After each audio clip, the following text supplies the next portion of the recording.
we're not waiting for the new normal to happen. Like, what if this time of disruption is the new normal and it's not going to settle down? My hope is that the tent is big enough to bring all philanthropists together and embrace whatever feels right to them. How can we use this time of disruption to further that cause that it sounds like you and I are both a part of? But if we don't come together at the same table and try to figure it out, we won't get anywhere. I'm picking up on some just logical pragmatism that's refreshing to hear, because I think sometimes in this space, every decision gets analyzed and picked apart. And at some point, like, we just have to do our best here and then learn in the real world instead of in the boardroom.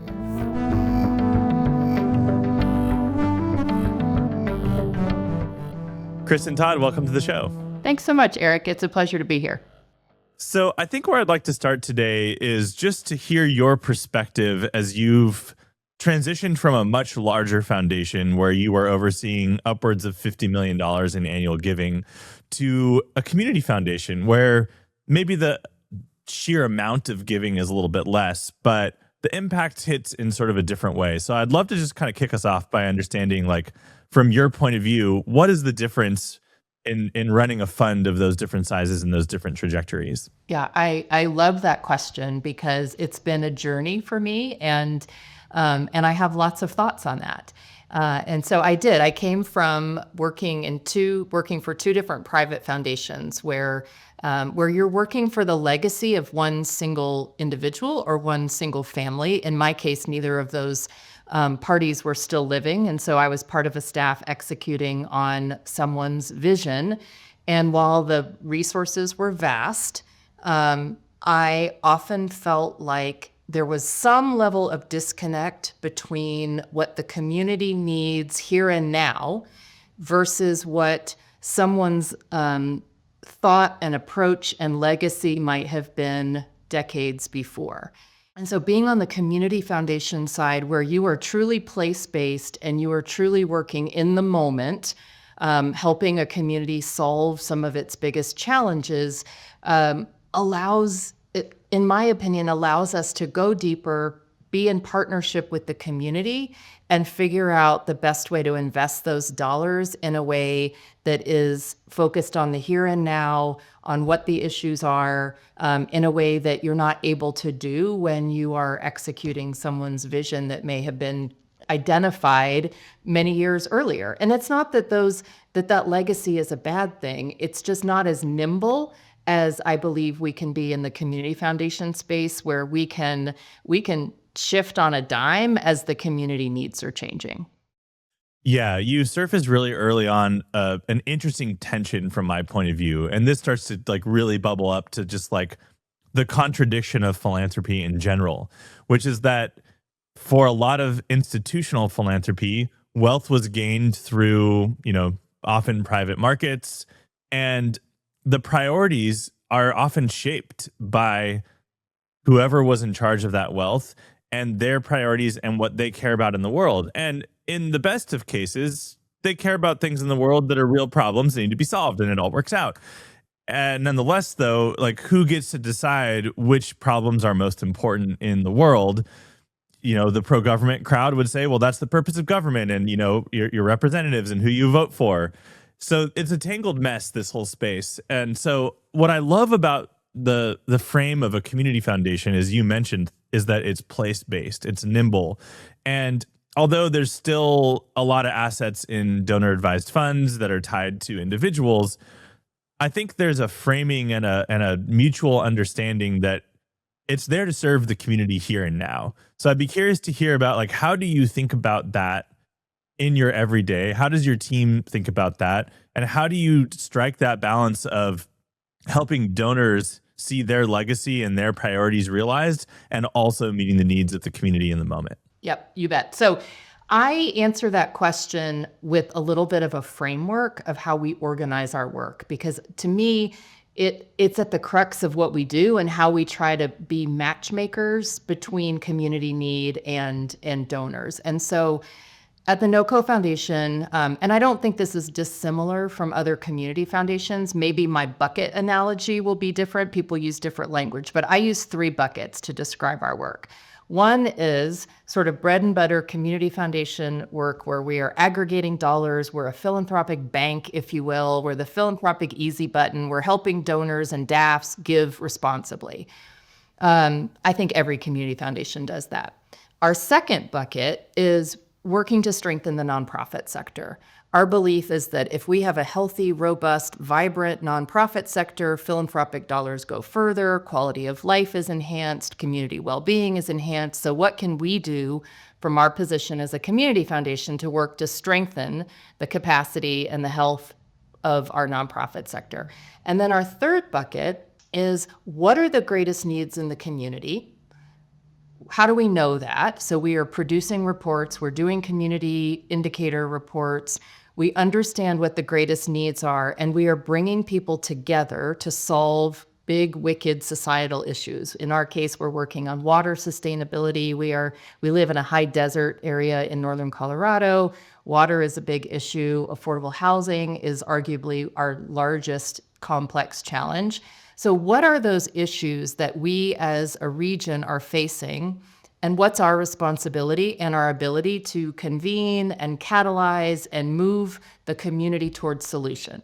So that framework is our three buckets of work. To answer your question, it's how do we create continuity and crossover among those three buckets? So how do we educate our donors who are making grants out of their donor advised funds? How do we educate them on our bucket 3 work, which is what are the greatest community needs, making sure, or at least encouraging them to give dollars toward those greatest needs, and better yet, are they willing to come alongside us in the work that we're doing on affordable housing, water sustainability, et cetera, and help support that work?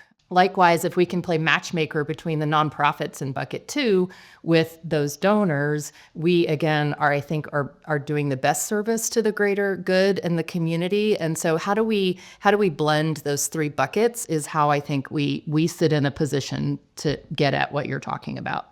I want to focus a little bit for a minute on bucket 2, strengthening the nonprofit community. It's been a tough couple of years just at large for nonprofits in America, especially, but I would say the social impact sector has been tumultuous with the funding ecosystem in rapid change right now.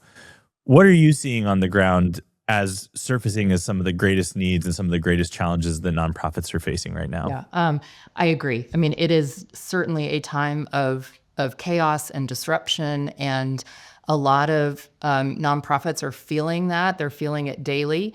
And from where we sit at the Community Foundation, I think we're able to be a trusted resource and be a trusted advisor to our nonprofit community.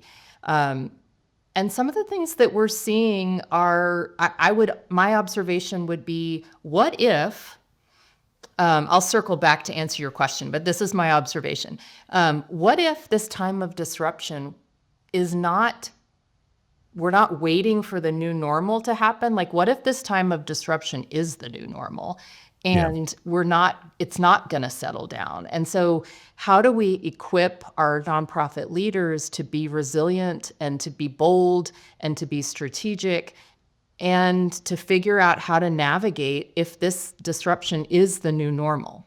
And I would borrow Churchill's words to say, never let a good crisis go wasted, right? So what can this crisis teach us about being resilient and maybe being creative and doing things differently to allow us to come out stronger, dare I say, on the other side, because there may not be another side. It may be, again, this may be the new normal. And so we're brokering a lot of conversations right now about strategic alliances, mergers even, and taboo words in the nonprofit sector that have been very difficult in prior years are becoming more and more a reality. And thankfully, I feel honored that the Community Foundation is this trusted resource where nonprofits in our community are reaching out to us and saying, will you help us? Would you bring some of our stakeholders together and help have this conversation? And so we're seeing things along that whole spectrum of people, organizations really looking at full mergers to the other end where maybe it's just a strategic alliance or some kind of shared service model that will help them get through, really get through these trying times. One of the things that we've heard over and over again on our show and just observing the space is that there actually is more money than ever before being poured into nonprofits, especially from private individuals. But the concentration of that money means that there's less donors overall, but the donors who are giving overall are giving more. And I think what that's leading to, alongside the disruption in government funding, is more and more nonprofits essentially competing for these resources and shifting their modalities of fundraising more towards high net worth individuals, donor advised funds, which have been this kind of like standard thing for community foundations for since the beginning, basically, are now becoming this hot vehicle for giving in a way that I think is different than even a couple of years ago, at least from my view. And there's some criticism about DAFs too, right? DAFs are a great way to park your wealth, and there's not requirements around how much you spend down. And then the pro DAF people will say, well, actually, on average, DAFs spend down faster than private foundations. So, how do you ensure, as the broker of impact between boots on the ground social impact organizations and generous donors in the community who want to give back, that those dollars are being spent not just wisely, but they're actually spending down in this time of need? It's a good question. And from where I sit in our community, we talk about money in motion. And so we do not want to be a sponsor of DAFs that are warehousing dollars. And in fact, we are not. And so in the 5 years that I've been here, we've been able to more than double the grant making that we are putting out through our DAFs into the community. And I would argue that that is largely because we are being more proactive in working with our donors, introducing them to nonprofits, getting nonprofits in front of our donors, and playing matchmaker. And so we are very intentionally doing everything in our power to make those dollars move. And it's been very successful here in our community. And like I said, we went from granting $7 million annually pretty steadily, and now we're at about $16.5 million annually, and we continue to grow. And it's simply because we are intentionally saying, here's a need, here's a project, and putting people together. And I would say in the private foundation world, that 5% has become a ceiling, not a floor. It was intended to be a floor, and it is a ceiling. And in our community foundation, and I believe nationally, DAFs are putting out upwards of 15, 18% a year. And so I think if we put a percentage requirement for DAFs, we might end up in the same place where that becomes a ceiling and not a floor. I don't know. Yeah, interesting. That's kind of been my experience coming from private foundation to community foundation and seeing the difference between the two. Yeah, it's almost like a reverse anchor. It's like you have now permission to only spend down that much. Whereas now, because there's no minimum, it actually doesn't anchor the DAFs to be there. I've never actually thought about it that way before, but it's intriguing. I do wonder, like, one of the things that we hear, even like major private philanthropies say is like, well, we need to make sure that we are making investments so that our endowment and our funds can grow so that we'll be here in 10 years when we're still needed. And I think there's some good truth to that to a degree. But I also think that we're coming out of a time where those funds are gaining much more than 5% per year over the last 5 years on average. And we've seen even some, admirable commitments to 6, 7, 8%, sometimes even more. We've interviewed folks on the show who have become a spend down philanthropy where they're spending their money down as fast as they possibly can. I'm not here to judge one way or another. I have my own beliefs on this, but I'd be curious to hear from your view how you think about that spending down, accelerating, getting money into the community, and also ensuring that there is coffers for the next need that happen the year after and the year after that. Like, how do you think about that balance? I guess I would say, I don't think there's one single answer to that. It's complicated. And I think probably a balanced approach is what will serve us best. I do believe that there is an argument to be made for endowing funds for the future and to maintain those sources of funding for future generations. And also, I recognize that the needs are great today, and we shouldn't not spend today. And so I do believe that there are so many different types of philanthropists, there are different values, there are different approaches, that my hope is that the tent is big enough to bring all philanthropists together and embrace whatever feels right to them. And then in the aggregate, we've got some that are spending down, we've got some that favor spending today, and some that favor spending in the long term. But on the whole, we've got a balanced approach.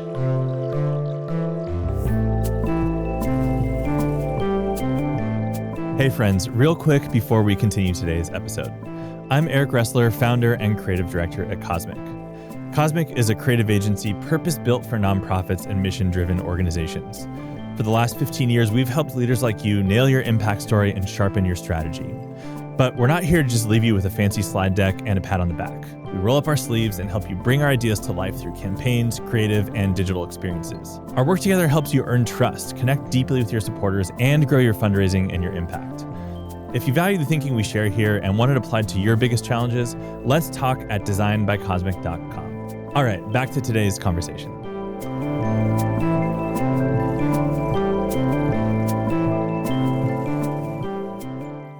From the point of view of a community foundation, you have a unique setup compared to some private foundations where like the initial investment is there and the only way for it to grow is through future investments of that initial capital.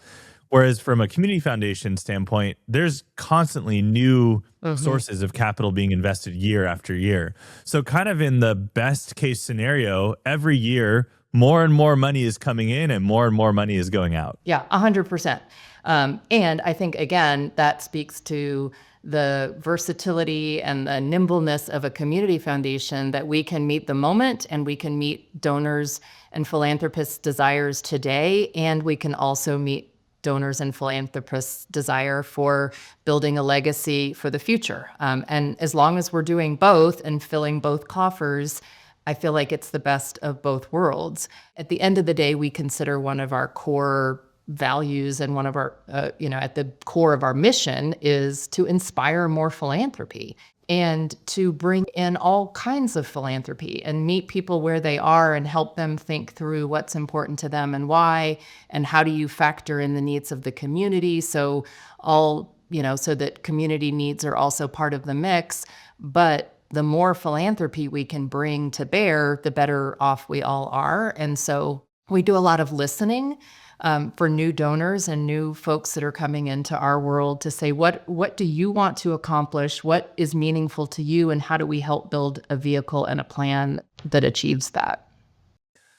One of the things that I'm particularly interested in as we work with our clients and just as a curious person about this space and how social change happens is like, how do we build a more resilient social impact and nonprofit sector? And I think that's a really big question that we're certainly not going to answer in our show here today. But I like to poke and prod at it and get my guests' thoughts on those things. And one of the things that I think clearly isn't working is when nonprofits are under-resourced for the scope and the scale of the missions that they're set out to create. And so we've seen a lot more sector-wide pontificating about trust-based philanthropy and multi-year general operating support and trying to get away from measurement of success being measured only by overhead percentage.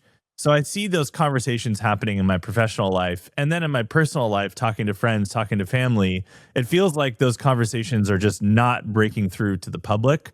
And if anything, there almost seems to be more skepticism of nonprofits and social impact organizations being scams or tax write-offs. Like, what are you seeing out there in the space? Is this just internet talk happening? I mean, I am an eternal optimist, and I have spent my entire career, so now more than 30 years, in the nonprofit sector, in the social impact sector. I picked up that you're calling it social impact sector, and I think that's part of the issue, right? I think we've got a narrative problem, and I think that people hear about, these cute little nonprofits, these cute little charities, that they're not doing real work.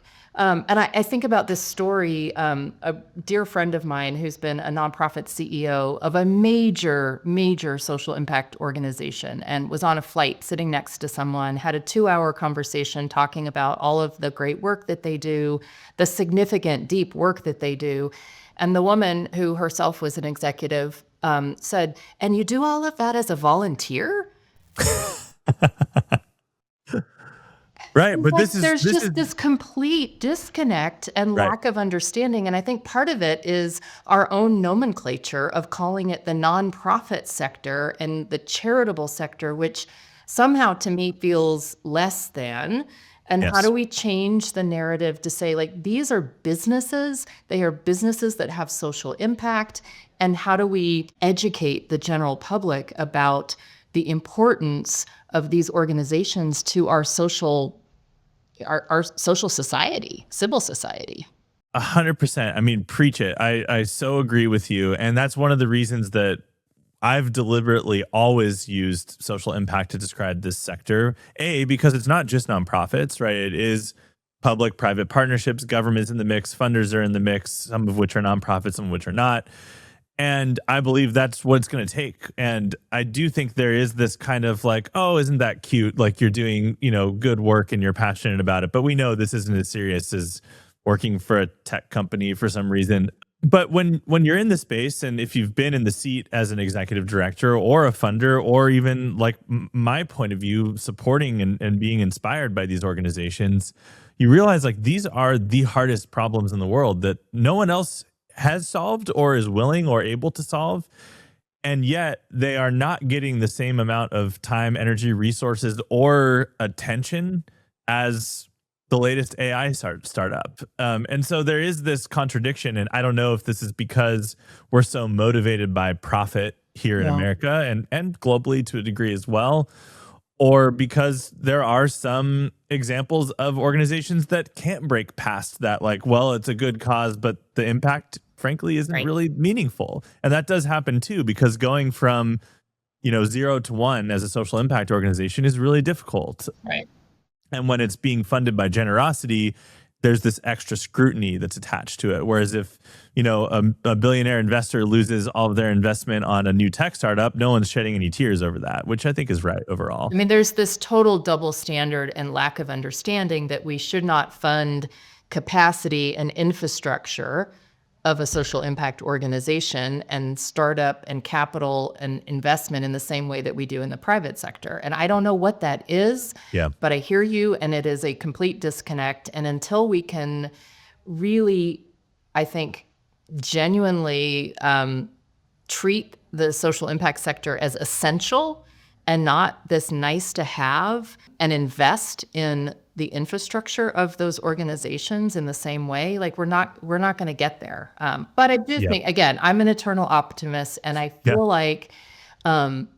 like there's a little bit of a shift happening. And to bring it back to this disruptive time we're in right now, what opportunity, I guess, is what I would ask, is how can we use this time of disruption to further that cause that it sounds like you and I are both a part of? Yeah, and like I feel like we're up here in the clouds and I can hang out here all day, trust me, but how do we bring this back to, if there is a nonprofit executive listening to the show right now, they're well aware of the pain of this problem, right? And maybe they haven't thought about it in exactly this way, but most likely they have. And yet they've got payroll to make next week, right? They've got a program that just got spun down because what used to be a government grant just disappeared overnight last year. So what do we do about it, right? Like, what are the practical things that, and I have my point of view on this, and it comes really from communications and brand building and identity and the things that I specialize in that I do believe are a huge lever that's Mhm. underutilized for all the reasons we were just talking about. Largely, you have to spend money to make money and to elevate. But like, how are you supporting? Like, what are the ways that you're advising and building capacity for the implementers in your community? I would say, like any nonprofit exec that is listening, if you're not already connected in a peer network, that's a place to start. Yeah. And to reach out to your local community foundation, or if there is a private foundation that you have a relationship, and see if they can partner with you to be a convener or an intermediary. For instance, so we do several things here in Northern Colorado. We have created a peer network of nonprofit execs. They get together monthly, and on one hand, they are each other's support system, and they can Yeah. share challenges and good news and highlights. And we can listen and mine for common challenges that are surfacing in the group. And then we have gone and created programming to bring back to them. And so we've created a training, or we contract and bring experts in on branding, communication strategy, advocacy, board relations. And so we can bring resources to the sector, to this peer network. And the luxury we have is that we don't have to go back into, like, we're not leaving those peer network meetings and going back to be in our jobs where you're worried about making payroll and you're worried about running the nonprofit and, all of the things. Like, we can continue to look at it from the 30,000-foot level and Yeah. hear what the needs are and bring resources and continue to convene and create partnership and peer networks that is at least a start. So nonprofit execs know that they're not in this alone, and there is power in numbers, and there are these intermediary organizations like a community foundation that can serve that role.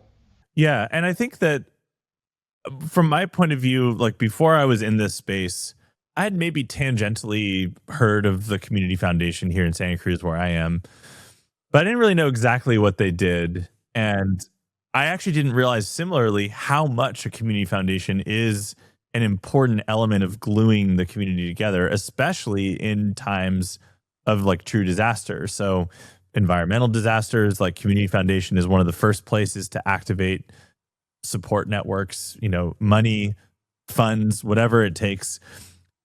Do you think there's a similar thing that happens for nonprofits as well, where they're just not aware of the benefits of being in network with the community foundation? I think for sure. And again, I think that, there's 900 community foundations around the country. We often laugh and say, you've met one community foundation, you've met one community foundation. So we're all different. But it's certainly a place to start. And more, I'm seeing community foundations lean into their role of exactly what we've been talking about, getting outside of just being that philanthropic bank, getting outside of just servicing the donors and the donor advised funds, and really leaning into community and leaning into the health and well-being of the nonprofit sector. So I think it's a great place to start as a nonprofit social impact ED.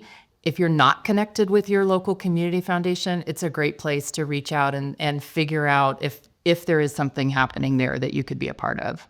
Let's talk a little bit about, you mentioned at the top of this episode, one of the things that you're doing is listening and unearthing what the greatest needs of a community are. That sounds like difficult work to me when there's so many competing priorities, when things are becoming polarized and divisive. Let's even just take the example of housing. Huge issue here in California, even very directly here in Santa Cruz where I am, but it becoming more and more of an issue across the United States. And I know it's an issue in Colorado as well. How do you, as an organization, figure out how to assess the need, how to prioritize and stack rank the needs? That's messy work. Like, what's your process like there? So it is messy work, and I would say it's evolving, and I'm not sure that we've got it all figured out. But what we have done is we often start with data.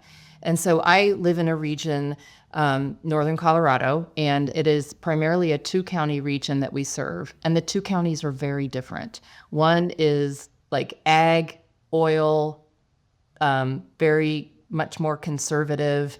The other county is much more progressive, university town, et cetera. So very different politically, geographically, industry, across the board. Yet the issues don't change when you go across the border. Housing Yeah. is still the number one issue. And so we started with data, and there had never been a 2-county regional community needs assessment or a community indicator report that had ever been done. So we thought, well, that's a value add that the community foundation could do. And I would also add that we are this trusted institution. We've been around 50 years. We're very careful to say, like, neutral in the sense that we can bring lots of different perspectives to the table, not neutral in that we don't have an opinion, Yeah. but people will come to the table when we invite them. So first we start with data. And right now, housing is one that no one can argue with right now. It is our number one issue, and we are on this trajectory that is just untenable for our region. And so the data bears that out. And so then we are able to say, okay, let's start working on this together. Let's get out of our silos. Let's get our municipal leaders to the table. Let's get our developers to the table, and two sides that don't always see eye to eye. And so the developers are, often point fingers at the city planners and vice versa. And you've got the narrative of the greedy developers. Well, really, none and all of that is true at the same time. But if we don't come together at the same table and try to figure it out, we won't get anywhere. And so I think because it's an acute issue and people know that and they're willing to say, okay, everything's got to be on the table because we can't continue in the way we're continuing. And then if we invite them, they will come. And we have had really rich conversations over the last year with all facets and all perspectives of the issue, and we're starting to get somewhere. But I think it's this unique role that a community foundation can play and does play in many, many communities around the country, that like we can be Switzerland. We don't have geographic borders, and we can get, mayors and city planners and real estate developers and nonprofits all at the same table and say, we've got to work together. Yeah, I'm picking up on some just logical pragmatism that's refreshing to hear, because I think sometimes in this space, and I think it's exacerbated by this media environment that we're in, where every decision gets analyzed and picked apart and agendaized, if that's a word. And at some point, like, we just have to do our best here, right? We have to take the inputs, and we want to be diligent, and we want to be rigorous around how we do that. But we've seen that diligence and rigor progress to a fault where we could spend years running studies and reports and doing listening sessions and community convenings.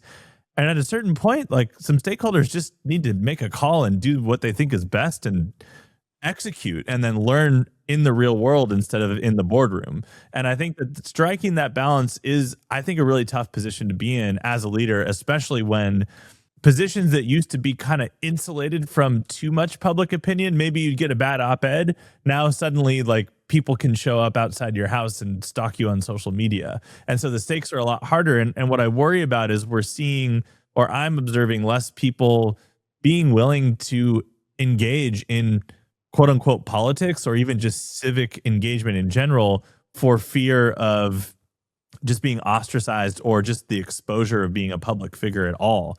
And I think that's a bad trajectory. Yeah, I mean, what I see here, and knock on wood, is those two counties that I described could not be Yeah. more different. But there's a level of pragmatism Mhm. where, and I don't know that this is everywhere, but here in Northern Colorado, leaders are willing to come together and put differences aside for the good of the community, and will find that there is often more common ground Yeah. than they would think.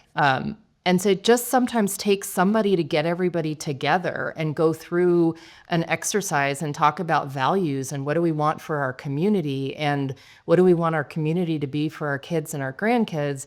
And then we see that we're really pretty well aligned Yeah.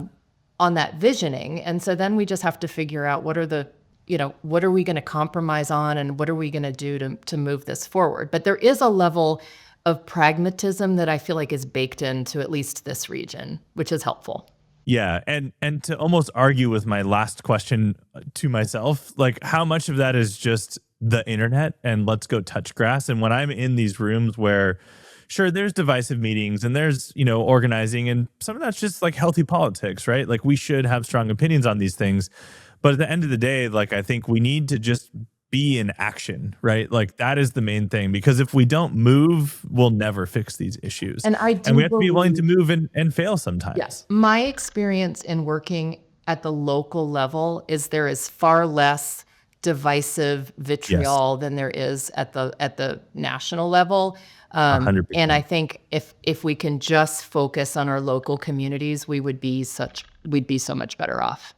I think that's really good advice in general and something I've been thinking about a lot and feeling the urge to get more involved in not even just like local politics, but just like local community in general, right? And civic service and, the issues that I care about and supporting some of the nonprofits that are doing good work around education or advocacy or infrastructure or whatever the things are. Like transportation has been on my mind a lot as something that, coming back from a trip in Europe and coming back to America and saying like, hey, being reminded like we've got a lot of work to do on transportation, even in our own community here, and like and feeling the urge to be part of that.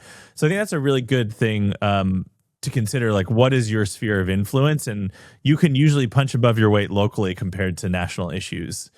National issues matter. We can't solve everything at a local level, but there's a lot that we can solve Right. there. I think that's true.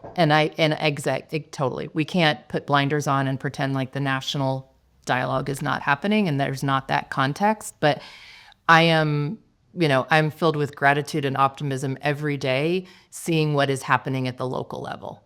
So as we move to wrap up, I'd actually like to end there. You describe yourself as an eternal optimist. I love asking this question to our guests on the show. What is it that keeps you in that space and keeps you going, even when it does get tough, either personally or in the moment in your community? What keeps you in that eternal optimist mindset? I think seeing how deeply people care about their community and how they are willing to show up and give back and solve problems and do hard things. And people really care about their community, and when something is at risk for the future of their community, people show up. And so I see that every day, and it gives me hope and fills me with optimism. But seeing how people show up is really what gives me that sense. Amazing. Kristin, I think that's a beautiful place to end. Thank you so much today for your time and sharing your point of view on this work. It was really inspiring, and hopefully have you on the show again at some point in the future. Sounds great. Thanks so much for the opportunity. If you enjoyed today's video, please be sure to hit like and subscribe, or even leave us a comment. It really helps. Thank you. And thank you for all that you do for your cause and for being part of the movement to move humanity and the planet forward.